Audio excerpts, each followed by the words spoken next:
Hello guys, तो आज हम आप सभी लोगों के लिए कक्षा 12 के रसायन विज्ञान के महत्वपूर्ण सब्जेक्टिव प्रश्न जो कि पी ब्लॉक के हैं लेकर आए हैं। गाइस, ये वे प्रश्न हैं जो आप सभी लोगों को तैयार कर लेना चाहिए, जो आप सभी के बोर्ड एग्जाम को लेकर इंपॉर्टेंट है, जो आपकी एग्जाम में बार बार पूछे जाते हैं।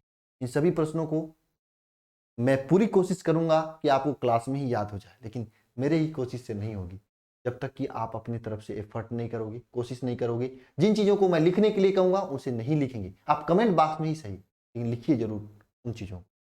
आप अपने कमेंट बॉक्स में पेपर कापी लिखे हैं तो वहां पे लिखिए, लेकिन क्योंकि लिखने से चीज़ें याद होती हैं लंबे समय।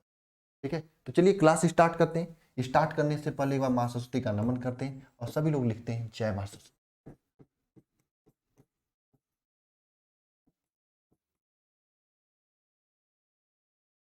ठीक है, तो देखिए, आपके बोर्ड एग्जाम को लेकर बहुत ही निर्णायक और अंतिम समय चल रहा है। इस समय में अगर आप नींद बंद भी न लें तो भी बहुत कम है। जितना हो सके 10 घंटे, 15 घंटे, 20 घंटे पूरी ताकत के साथ, पूरी ताकत के साथ में मैं आपकी तैयारी भी करा रहा हूं। आपको पता है कि वरदान 2.0 में बेहतरीन तरीके से क्रैश कोर्स के रूप में क्लासेस चल रही हैं। मैं आपको एक बात और बता देना चाहता हूं, अगर आप पढ़ रहे हैं, चीजें भूल जा रही हैं, बार बार याद नहीं रह पा रही एग्जाम तक, तो इसका एक ही मतलब है, आपने सही तरीके से थियरी के साथ में चीजों को नहीं पढ़ा है। अगर आज भूल जा रही हैं तो एग्जाम में भी भूल जाएंगी। आपको अभी समय है कि अपने आप को सुधार लो, चीजों को कंसेप्ट के साथ पढ़ो, ताकि एग्जाम तक आपको याद रहे, एग्जाम के बाद भी याद रहे। इसमें आप सभी लोगों को पूरी तरीके से थियरी के साथ में इंपॉर्टेंट क्वेश्चन, क्योंकि देखो इस समय केवल इंपॉर्टेंट क्वेश्चन ही पे फोकस करना है, लेकिन थियरी के साथ में, मतलब पहले चैप्टर को बढ़िया समझ लें, उसके बाद उसके इंपॉर्टेंट क्वेश्चन करें, तभी आपको फायदा होगा, तभी आपको ये याद रहेगा। भूल रहे हैं तो इसका एक ही वजह है कि आपने अच्छे से नहीं पढ़ा है। पढ़ा होता तो याद रहता आपको, क्योंकि मैं आपको क्रैश कोर्स वरदान बैच में करा रहे हैं। मेरे ही नहीं, मेरी पूरी टीम आपके साथ डेडिकेटेड 9 से 10 घंटे की क्लासेस ले रही है, क्योंकि मुझे पता है 9 से 10 घंटे तक नहीं पढ़ाया जाएगा तो आपको थियरी के साथ में चीजें नहीं पढ़ पाएंगे। इसमें आपको डेली क्लासेज हो रही हैं, लाइव डाउट क्लास हो रहा है, डीपीपी मिल रहा है, क्लास नोट्स का पीडीएफ, असाइनमेंट ऑनलाइन टेस्ट के जरिए बेहतरीन तैयारी कराई जा रही है। 8 से 9 घंटे अगर आपको पढ़ाई करनी है तब आप इस बैच को ज्वाइन कर सकते हैं। अगर आपको अभी तक कुछ भी नहीं पढ़े हैं तब पर भी आप अच्छा कर सकते हैं। मैं अभी कह रहा हूं, कुछ दिन बाद मैं नहीं कहूंगा, तब मैं बैच को बंद भी कर दूंगा। क्यों? क्योंकि तब आपके कितना भी हाथ पैर मार ले नहीं कर पाएंगे। अभी आप हाथ पैर मारते तो बढ़िया कर सकते हैं। कैसे ज्वाइन करना? आपको अल्फा इंस्टीट्यूट प्रो ऐप को डाउनलोड करना है, वहां पे जाके ज्वाइन कर सकते हैं, या फिर ये नंबर है 930 577 1375, इस नंबर हेल्पलाइन नंबर, इस हेल्पलाइन नंबर पे भी कॉल करके आप ज्वाइन कर सकते हैं। एक बात ध्यान रखना, ज्वाइन करने का मतलब 8 से 9 घंटा हम पढ़ाएंगे, बाकी टाइम में आपको बढ़िया से मेहनत करनी है। समझे आप लोग? ठीक है, तो चलिए इसके आगे चलते हैं। ठीक है, तो देखिए ये सब चीजें हैं आप लोगों के लिए, है ना। तो चलिए आगे चलते हैं और क्वेश्चन स्टार्ट करते हैं। ये सभी टीम है जो कि आपको पढ़ा रही है, इसमें 8 से 9 घंटे पढ़ाई जाएगी। ठीक है, देखो पहला क्वेश्चन क्या है आप लोगों के लिए कि फास्फोरस की तुलना में नाइट्रोजन कम क्रियाशील होता है। अच्छा, कुछ लोग कहते हैं सर, बार बार कहते हैं एक ही बात, आप क्यों कहते हैं ऐसा? देखो बाबू, हर बार नए बच्चे होते हैं जो कि गांव से, छोटी छोटी गांव से सुनते हैं बात को, जिनकी अभी तक कोई तैयारी नहीं कर। एक विवेक नाम का बच्चा, मेरी बात हुई थी, वो कहीं कमाने के लिए चला गया था, आया, मेरी बात सुना होगा, मुझे कॉल किया था, सर मैम से रिक्वेस्ट किया तो मेरे से बात हुई। मैं बता दे रहा हूँ छोटी सी स्टोरी। सर मैं क्या बताऊँ, कुछ नहीं तैयार। मैंने कहा बाबू मैं दे रहा हूँ आपको बैच को, बस आपको एक संकल्प लेनी कि पढ़ना है तो पढ़ना है, बैठ जाना है और इधर उधर नहीं कुछ करना है, अच्छा कर ले जाओ। कल से बच्चा शुरू किया है तो ये बात होती है। कुछ नए बच्चे होते हैं जो कि रोज स्टार्ट करते हैं, कुछ नए बच्चे आज से पढ़ाई स्टार्ट करने के लिए सोचे होंगे, वो आज से कर सकते हैं, ये मैं कहता हूँ। ठीक है, आपको इरिटेशन नहीं होना चाहिए, आपकी तरह सब लोग नहीं पहले से जान रहे हैं। ठीक है, चलिए क्लास स्टार्ट करते हैं, बढ़िया से पढ़ाई करते हैं। देखिए, फास्फोरस की तुलना में नाइट्रोजन कम क्रियाशील होता है। क्यों? देखिए, फास्फोरस है और ये नाइट्रोजन। फास्फोरस जो होता है P4 के रूप में पाया जाता है, नाइट्रोजन N2 के रूप में पाया जाता है। दो नाइट्रोजन के बीच में ट्रिपल बांड होता है, लेकिन P4 के दो बीच में क्या होता है? सिंगल बांड होता है। अच्छा ये बताओ, आपको चोरी करनी है, क्या करनी है? चोरी करनी है, तो कहां पे अच्छा से आज चोरी करने जाएंगे? जहां पे 3 गेट लगाए या जहां पे 1 गेट लगाए? बताओ। जहां पर आप चोरी वहीं पे करेंगे जहां पर 1 गेट लगा हुआ है ना। 3 गेट वाले नहीं करेंगे। जब बचपन में हम थे ना, होली पे गांव में जाते हैं तो वहां पे क्या करते थे, ऊख, ईख ईख जानते हैं, कि ऊख उसको चोरी करते तो दूसरे खेत में से तोड़ के लाते थे, उन्हीं खेतों में बैठे चू लेते थे, ठीक है। और पता है आपको ना, चना चना जानते हैं, चना होता था, हरा वाला चना होता था, उसको भी तोड़ तोड़ खूब खा, इधर भी खाते हैं। धीरे धीरे बोल रहा हूँ ताकि कोई जान सुन न ले, ठीक है। आप लोग भी ऐसा करते होंगे ना कमेंट बॉक्स में कमेंट करके। भाई इतना मत कमेंट कर देना, मतलब पड़ोसी न जान जाए, बस इतना समझा, नहीं तो मारेगा आके घर पे ना। चलिए पॉइंट पर आते हैं। तो सिंगल बॉन्ड ट्रिपल बॉन्ड, अब मुझे बताओ कौन आसानी से क्रियाशील होगा। ये आसानी से होगा ना, क्योंकि यहाँ पे सिंगल बॉन्ड है, आसानी से टूट जाएगा, ये आसानी से क्रियाशील होगा ना, आसानी से क्रियाशील होगा, जबकि ये कठिनाई से होगा, कम क्रियाशील होगा ना। वही तो पूछा है, वही तो पूछा आपसे, क्या पूछा क्वेश्चन में, फास्फोरस की तुलना में नाइट्रोजन कम क्रियाशील होता है। फास्फोरस की तुलना में नाइट्रोजन क्या कम क्रियाशील होता है ना, ये तो क्वेश्चन पूछा है ना। क्यों? क्योंकि बता क्यों, अब इस चीज इसकी स्टेटमेंट के रूप में लिख रहा हूं मैं, पढ़ा ध्यान से सभी लोग। क्या होता है इसका रीजन, क्या होता है बाबू, ध्यान देना। देखो इसका रीजन क्या होता है, देखो नाइट्रोजन जो होता है, नाइट्रोजन द्वि परमाणु के रूप में पाया जाता है। नाइट्रोजन क्या होता है, द्विपरमाणु के रूप में पाया जाता है। नाइट्रोजन क्या होता है, द्विपरमाणु के रूप में पाया जाता है। कितने परमाणु के रूप में, द्विपरमाणु के रूप में पाया जाता है। नाइट्रोजन द्विपरमाणु के रूप में पाया जाता है ना। और नाइट्रोजन के दो परमाणु के मध्य, नाइट्रोजन के दो परमाणु परमाणुओं के मध्य कितना ट्रिपल बॉन्ड होता है, जिसके वजह से, जिसके कारण नाइट्रोजन का वियोजन आसानी से नहीं होता है। नाइट्रोजन का वियोजन आसानी से नहीं होता है, आसानी से नहीं होता है, जबकि फास्फोरस P4 के रूप जबकि फास्फोरस P4 के रूप में पाया जाता है। और फास्फोरस के बीच में क्या होता है, P और P के बीच में एकल बंध होता है, ना,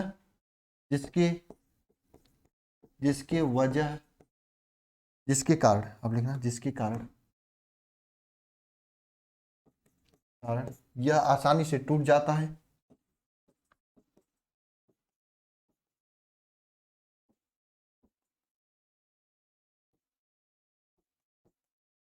जिसके कारण यह आसानी से टूट जाता है और ज्यादा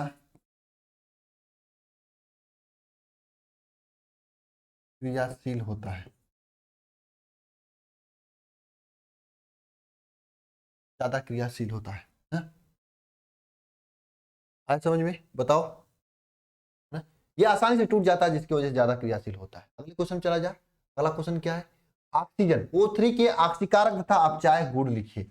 ये भी बहुत अच्छा क्वेश्चन है। अच्छा ये क्वेश्चन पूरा समझ में आ गया ना। यहाँ पे सिंगल बांध था, आसानी से टूट जा रहा था, आसानी से चोरी हो जा रहा था। यहाँ पे ट्रिपल बांध था ना, आसानी से, कम क्रियाशील था, आसानी से नहीं टूट रहा था, जिसकी वजह से यह ज्यादा क्रियाशील होता है। फास्फोरस ज्यादा क्रियाशील होता है, नाइट्रोजन कम क्रियाशील होता है। अपने भाषा में याद करने की कोशिश किया करो।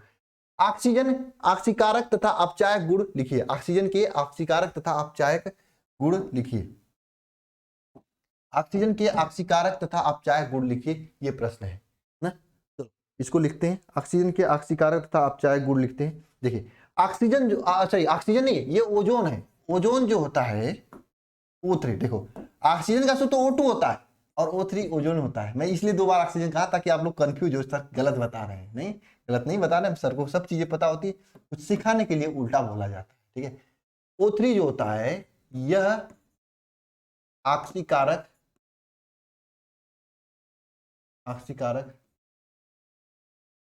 तथा अपचायक दोनों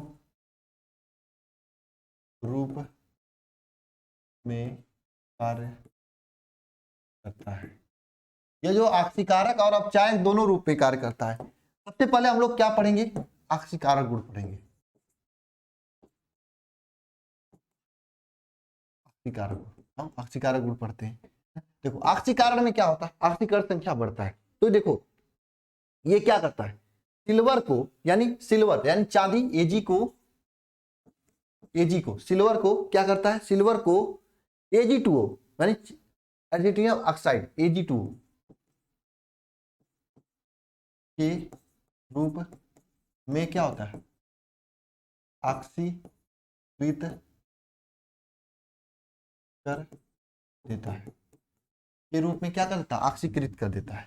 जैसे आपको मैं एग्जांपल देता हूं, Ag है, ये क्या है, सिल्वर है, Ag है, Ag 2Ag को क्या करेगा, O3 क्रिया करके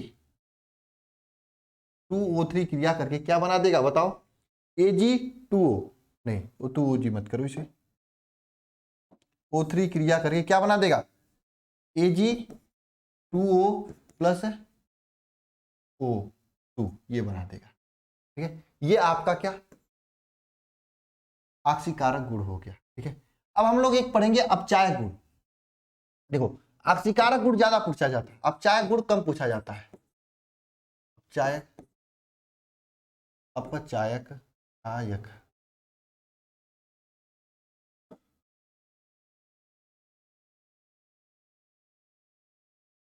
अपचायक गुण पढ़ेंगे। अपचायक गुण क्या होता है, ध्यान देना, अपचायक गुण क्या होता है बाबू, ध्यान देना इधर। देखो ओजोन जो होता है अपचायक की भांति कार्य करता है, यह हाइड्रोजन परऑक्साइड H2O2 को का अपचयन कर देता है। यह जो होता है अपचायक की तरह कार्य करता है, अपचायक की तरह कार्य करता है। यह जो है हाइड्रोजन पर H2O2 हाइड्रोजन परऑक्साइड को H2O यानी जल के रूप में क्या करता है, अपचयित कर देता है, अपचयित कर देता है। जैसे आपको एग्जांपल मैं बता रहा हूं, देखो H2O2, ठीक है, यह जब इसका अपचयन होगा, H2O2 का जब अपचयन होगा, सॉरी इसका अपचयन होगा इसके उपस्थिति में, ओजोन की उपस्थिति में, तो क्या बनेगा बताओ।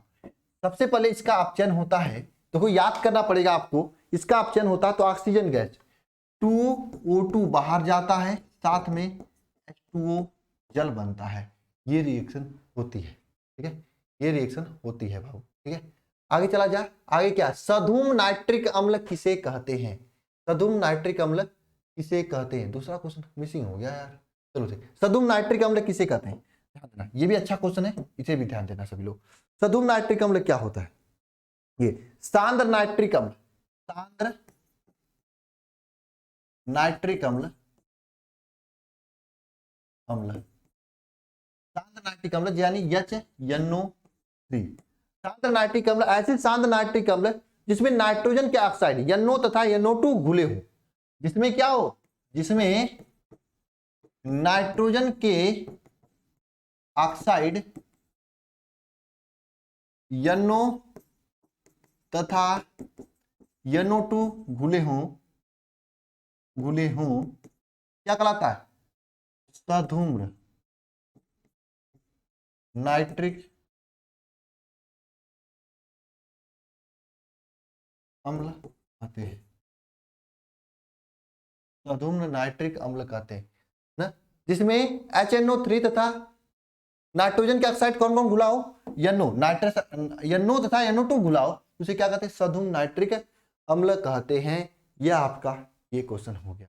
एक और क्वेश्चन है, यानी हमारा एक क्वेश्चन मिसिंग हो गया यार, क्वेश्चन नंबर 2 नहीं मिल रहा है, 3 हो गया, 4 हो गया, एक क्वेश्चन ये होमवर्क के लिए मैं लेकर आया था आप लोगों की, क्या अमोनिया बनाने की हैबर विधि, घबरा गया यार, बताना पड़ेगा, एक क्वेश्चन था हमारा तो मिसिंग हो गया यार, क्या है, चलो ठीक है कोई नहीं, आगे मैं करा दूंगा उसको। ठीक है, ये आपका होमवर्क ही रहेगा ना, ये आप लोग पढ़े हो, होमवर्क का मतलब कमेंट बॉक्स में आपको कमेंट करना है। ठीक है भाई, तो मेहनत करो आप सभी लोग, है ना, चीजें आपको एक दो करके याद करा रहा हूँ, फिर इसका 1 शॉट दे दूंगा आपको, जैसे न्यूमेरिकल वाला 1 शॉट गया था आप लोगों के लिए ना, ठीक है भाई, अभी तक आप लोग तैयारी अच्छे से नहीं किए हो तो आप सभी लोग इस वरदान 2.0 बैच को ज्वाइन करके तैयारी अपनी बेहतरीन करें, अभी से भी शुरुआत करें।